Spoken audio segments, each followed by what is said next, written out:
दोस्तों, आपने प्यार का तो बहुत चर्चा सुना होगा और आप शायद किसी ना किसी से प्यार भी जरूर करते होंगे। लेकिन क्या हो अगर आप जिससे प्यार करते हो उसके और उसके बच्चे का कत्ल कर दें तो कैसा लगेगा आपको?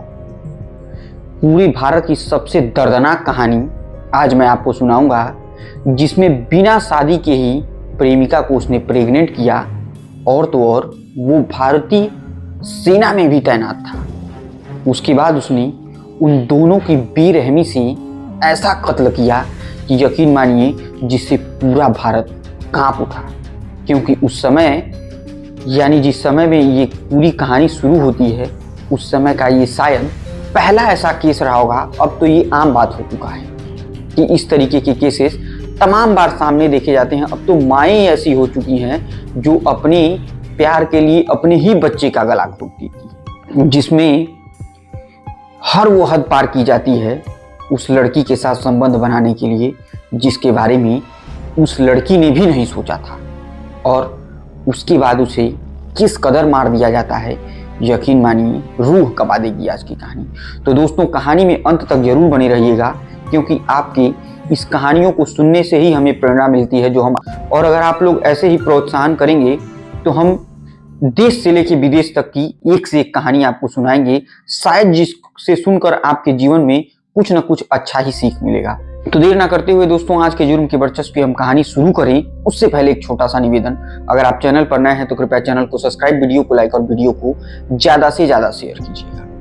दरअसल दोस्तों, आज की कहानी की शुरुआत होती है केरल में। एक जिला होता है कोल्लाम और इसी जिले में एक गाँव होता है आलोयम, और इसी गांव में एक लड़की रहती है जिसका नाम होता है रजनी। रजनी देखने में बेहद खूबसूरत और हसीन होती है, लेकिन साथ साथ वो एक अपनी जवानी के दहलीज पर कदम भी रखती है। तो उसे भी लगता है कि उसे अपने जीवन में एक प्रेमी की जरूरत है, और वो इसी प्रेमी के तलाश में अपने ही गांव के एक लड़के जिसका नाम देविल होता है, वो देविल को अपना दिल दे बैठती है। अब देविल और रजनी की प्रेम कहानी यहीं से शुरू होती है। दरअसल जो देविल होता है ये भारतीय सेना में होता है, और ये हर बार इसकी ड्यूटी बाहर ही लगी रहती, यानी बॉर्डर एरिया में लगी रहा करती थी, और रजनी यहाँ गांव में रहा करती थी।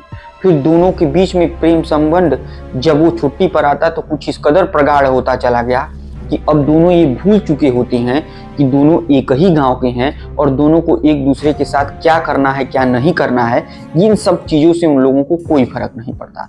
धीरे धीरे दोनों एक दूसरे के साथ संबंध बनाने लगते हैं, और वो संबंध इतना प्रगाढ़ होने लगता है कि ये दोनों इन बातों को दरकिनार करते हैं कि रजनी भी ये नहीं सोचती कि अगर वो प्रेग्नेंट हो जाएगी तो उसका क्या होगा, क्योंकि उसने अभी शादी तक नहीं की है। और ठीक होता भी यही है जब रजनी एक समय ऐसा आता है कि जब प्रेग्नेंट हो जाती है, और प्रेग्नेंट होने के बाद इधर देविल अपनी छुट्टियां खत्म करके पठानकोट के सेना कैंप में चला जाता है, और उधर रजनी प्रेग्नेंट होकर उसी घर पर रहती है। दोनों के बीच में चिट्ठी और पत्री के माध्यम से बातचीत होती है, क्योंकि मामला बहुत पुराना है, तकरीबन 2006 के आसपास का है। और इसी दरमियान जब वो प्रेग्नेंट होती है तो वो डेविल से कहती है कि मैं प्रेग्नेंट हो चुकी हूँ और मेरी पेट में 2 जुड़वा बच्चे। ये बात सुनते ही डेविल काफी नाराज होता है, और वो बार बार समझाता है कि तुम इसका एबॉर्शन करा लो तो तुम्हारे लिए ठीक होगा, नहीं तो बहुत दिक्कत हो जाएगी। आखिरकार इन बातों को रजनी दरकिनार करती रहती है। वो कहती कि नहीं, मैं इस बच्चे को जन्म देना चाहती हूँ। अब इस पर डेविल उसे बार बार समझाता है कि देखो तुम गलत कर रही हो, ऐसा तुम्हें नहीं करना चाहिए। लेकिन भगवान को तो कुछ और ही मंजूर था, और अचानक एक दिन ऐसा हुआ कि जो रजनी होती है वो हॉस्पिटल में भर्ती होती है, और उसके बाद उसे जुड़वा बच्चे सकुशल पैदा हो जाते हैं। पैदा होने के बाद वो एक गांव में चली जाती है, और उसी गांव में वो रहने लगती है अपने गांव को छोड़कर, क्योंकि अपने गांव में रहती तो लोग सवाल पूछते कि आखिर तुम्हारी शादी नहीं हुई है तो तुम्हें ये जुड़वा बच्चे कैसे हो गए। तो इस तरीके की तमाम लांछन और 2006 के आसपास की लोगों की मानसिकता आप सोच सकते हैं किस तरीके की रही होगी। इससे वो दरकिनार करते हुए एक गांव में एक कमरे पर रूम लेकर रहने लगती है और अपने बच्चे का पालन पोषण करती है कि तभी अचानक एक दिन 10 फरवरी 2006 तारीख रही थी, जिस दिन पूरे देश को हिलाकर रख दिया और समय 11 बजे से 12 बजे के बीच में, जब दो शख्स इसी कमरे में, जिसमें रजनी अपने दो बच्चों के साथ रहती थी, बच्चों को पैदा हुए मात्र अभी 17 दिन हुए थे, दो शख्स घुसते हैं और पूछते हैं कि रजनी है। जैसे ही रजनी ने दरवाजा खोला, दोनों अंदर जाते हैं और एक शख्स ने रजनी का गला दबाया और दूसरे शख्स ने उन दो जुड़वा बच्चे, जिनकी उम्र 17 दिनों की थी, और दोनों जुड़वा बच्चे को हमेशा हमेशा के लिए मौत के घाट उतार दिया। अब इसके बाद अचानक से उस जगह से ये दोनों उस मोटरसाइकिल को स्टार्ट करते हैं और फरार हो जाते हैं। अब जैसे ही ये लोग फरार होते हैं तो इस पूरे मामले की सूचना जो रजनी की माँ होती है, वो जैसे ही पहुंचती है, कमरे के दरवाजे को खटखटाती है और अंदर जाती है, तो पता चलता है कि इसमें रजनी और उसके दोनों मासूम बच्चे मरे पड़े हुए हैं।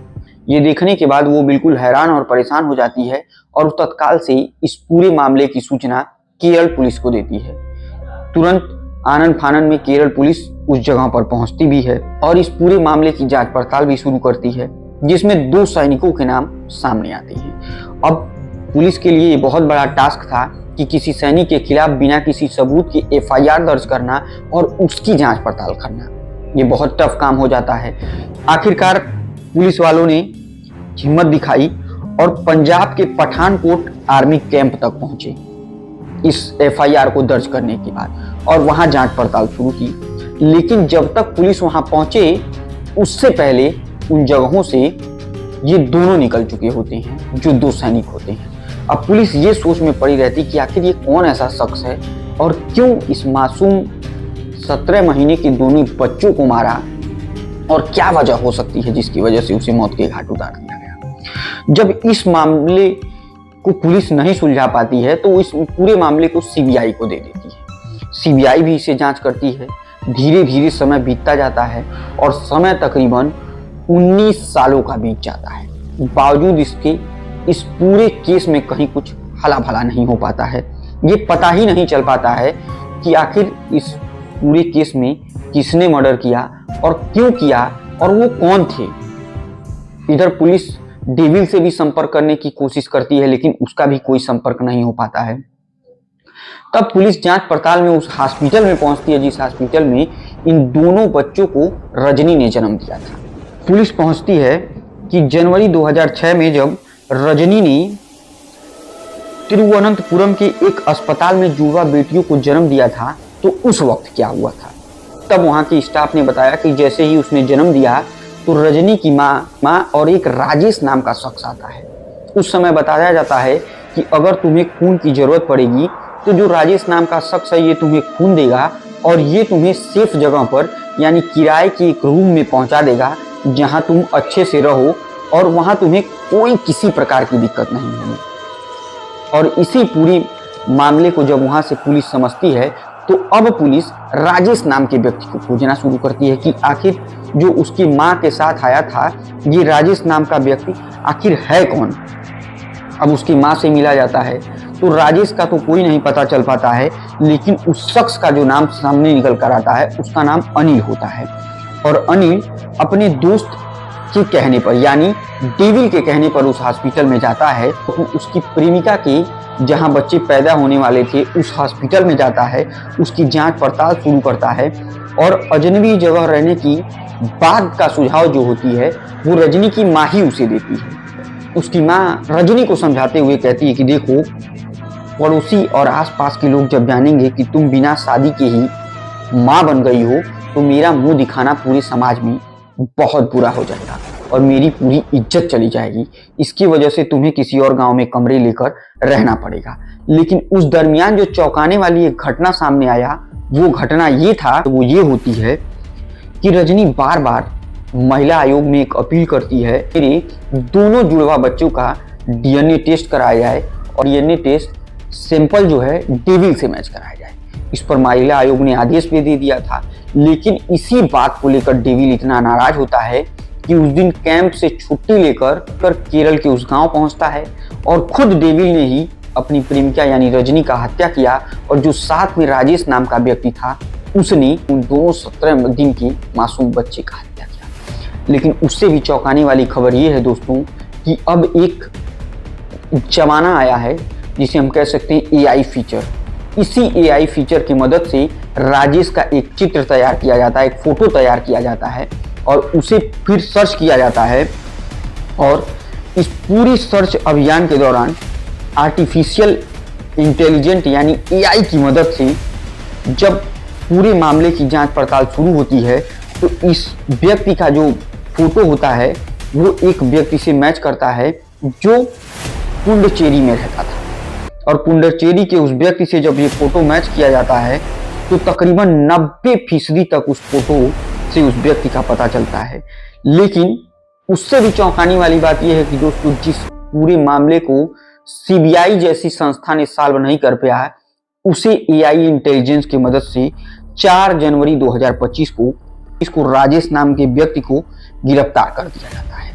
और उसी के निशानदेही पर पुडुचेरी में डेविल भी अपना नाम बदलकर विष्णु रखा होता है और इसने वहां पर राजेश यहाँ और प्रवीण कुमार बनकर रहता था।